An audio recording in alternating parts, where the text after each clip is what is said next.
Hello, नमस्कार दोस्तों, स्वागत है आप सभी का हमारे आरसी एजुकेशन चैनल में।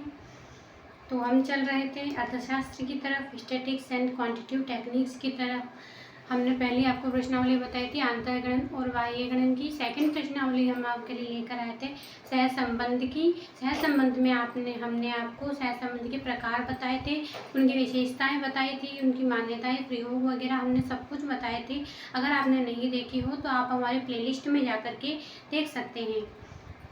अब हमने आपको 3 प्रकार बताए थे, इसके सहसंबंध के 3 प्रकार बताए थे। उनके अंदर भी जो प्रकार थे 2-2, 3-3, वो हमने आपको सब कुछ बताए थे। आज हम करने जा रहे हैं सहसंबंध की माप के बारे में जानेंगे। सहसंबंध की माप जो है वो सहसंबंध गुणांक द्वारा की जाती है। ये सहसंबंध गुणांक जो है -1 और +1 के रूप में हो सकते हैं। तो वो किस तरीके से हो सकते हैं वो हम देखते हैं। चलो आइए आज की वीडियो को हम स्टार्ट करते हैं। तो ये देखिए, हम लेकर आए हैं आपके लिए सहसंबंध की माप। सहसंबंध की माप, मेजर्स ऑफ कोरिलेशन इसे कहते हैं। मेजर्स ऑफ कोरिलेशन भी कहते हैं इसे, है ना। मेजर्स ऑफ कोरिलेशन भी कहते हैं। अब हम जानेंगे सहसंबंध की माप कैसे होती है ना।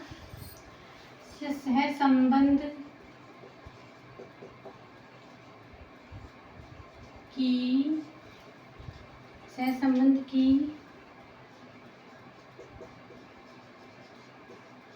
सांख्यिकी या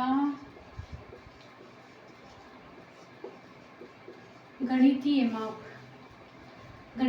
जो मैंने अभी आपको बताई थी कि सहसंबंध गुणांक द्वारा ज्ञात की जाती है।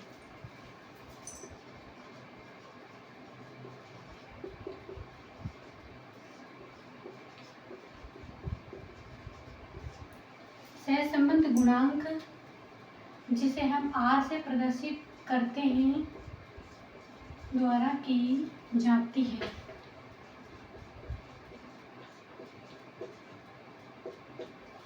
सहसंबंध गुणांक द्वारा की जाती है।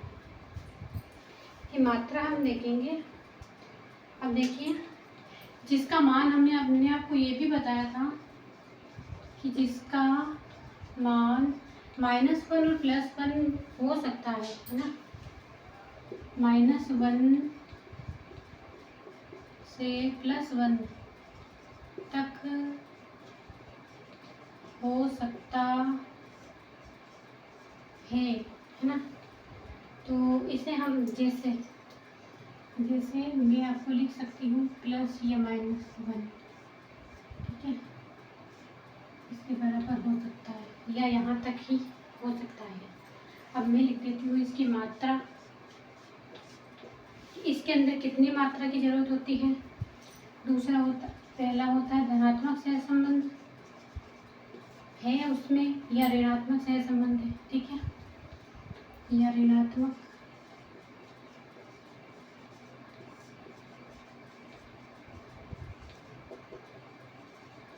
सहसंबंध है।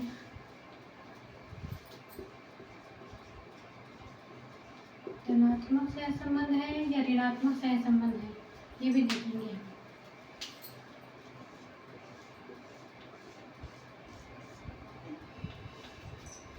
पहला होता है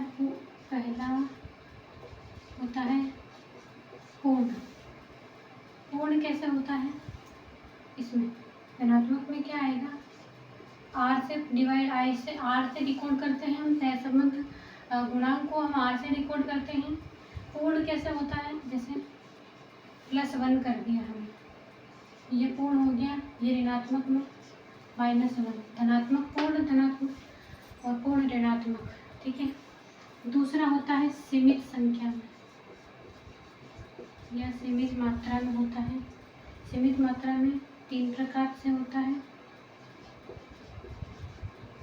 पहला होता है उच्च स्तर पर, दूसरा होता है मध्यम स्तर पर, तीसरा होता है निम्न स्तर पर,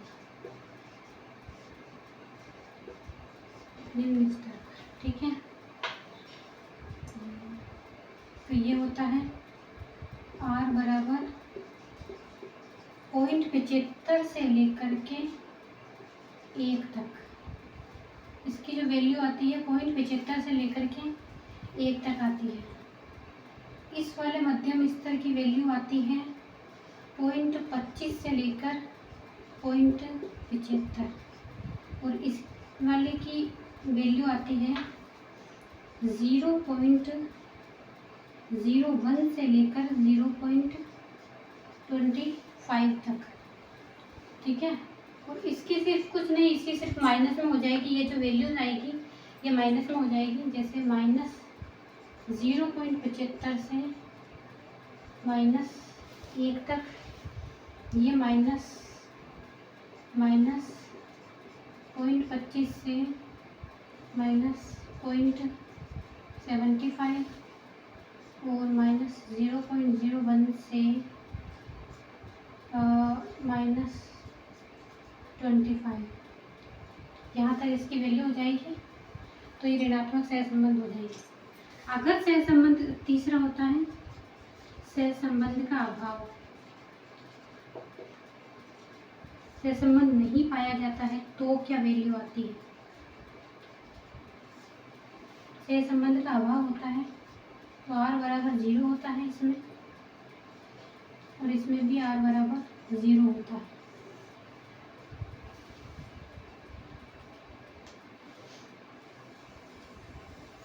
ये मैं लाइन कर देती हूँ ताकि आपको अच्छे से समझ आ सके। तो अब दोस्तों पहले मैं आपको समझा देती हूँ। ये होती है सहसंबंध की माप। इट मीन्स सहसंबंध की कोरिलेशन की मेजरमेंट कैसे की जाती है। सहसंबंध की मेजरमेंट की जाती है सहसंबंध की सांख्यिकी या गणितीय माप सहसंबंध गुणांक को, जिसे कि हम r से डिकोड करते हैं, r द्वारा की जाती है, जिसका मान -1 से +1 तक हो सकता है। r -+1 जिसकी मात्रा में होती है, अगर पूर्ण मात्रा होती है, जैसे r +1 में होता है धनात्मक सहसंबंध हो जाता है, अगर -1 में होता है तो ऋणात्मक सहसंबंध हो जाता है। सीमित मात्रा में होता है, उच्च स्तर पर होता है, 0.75 से 1 तक वैल्यू आती है, अगर आंसर आता है तो धनात्मक सहसंबंध होता है। अगर -0.75 से -1 तक आंसर आता है तो ऋणात्मक सहसंबंध हो जाता है। और सीमित में मध्यम स्तर पर अगर होता है तो अगर 0.25 से 0.25 से लेकर 0.75 तक अगर आंसर आता है तो मध्यम स्तर के बीच में होता है धनात्मक सहसंबंध। और अगर माइनस में आता है तो -0.25 से लेकर -75 में होता है तो ऋणात्मक सहसंबंध होता है। तीसरा होता है निम्न स्तर का सहसंबंध। सीमित स्तर में होता है निम्न स्तर का सहसंबंध, जिसमें 0.01 से लेकर के 0.25 तक अगर आंसर आता है तो वह धनात्मक सहसंबंध कहलाता है। और अगर -0.01 से लेकर 0.25 तक आंसर आता है तो वह ऋणात्मक सहसंबंध कहलाता है। सहसंबंध का अगर अभाव पाया जाता है तो दोनों ही सहसंबंध गुणांक में 0 की वैल्यूज आती है। ठीक है, 0 की वैल्यूज आती है। तो अब आप इसका स्क्रीनशॉट ले लीजिए।